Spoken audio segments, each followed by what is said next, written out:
The story of our communities, people and nation starts a long, long time ago.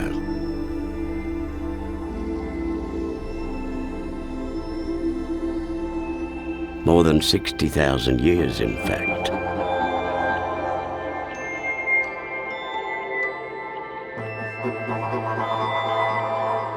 This was when our culture and our law first started to thrive.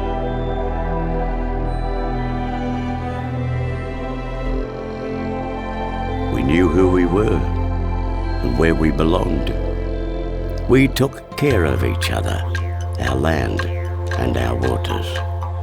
We ate food that made us healthy, lived on country and abided by our laws and song lines. Our families, our children were happy, with strong minds and hearts, because they were where they belonged.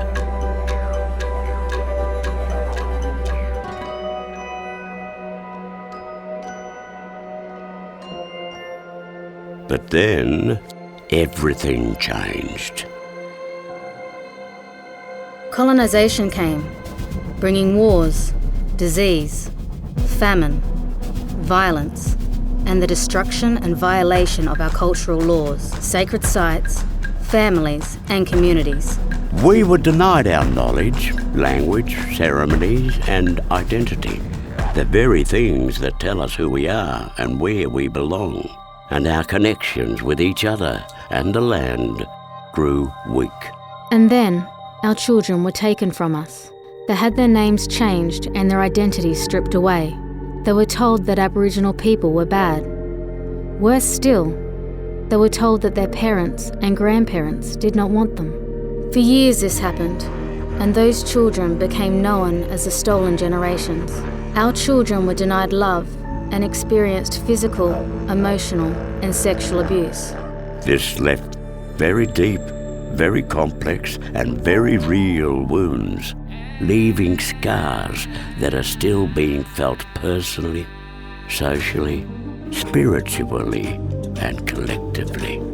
In the time when our story started, we were able to parent in the cultural way that has seen our families survive and thrive for generations. Our people were strong, and our culture flowed and healed us in times of hurt. But since the trauma of colonization and the stolen generations, we have not been able to heal in the same way. And we have unknowingly passed this trauma on to our children through sharing our sad stories and having them witness and experience our pain.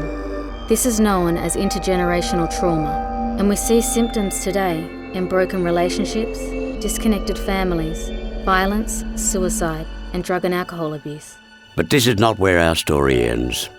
We still have strong minds and hearts, and we still know who we were and where we belong.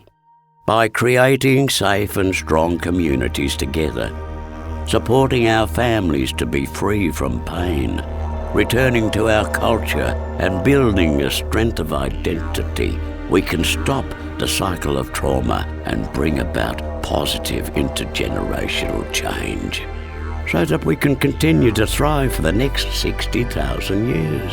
There are simple things that we can all do to help heal our trauma. Visit healingfoundation.org.au to find out more.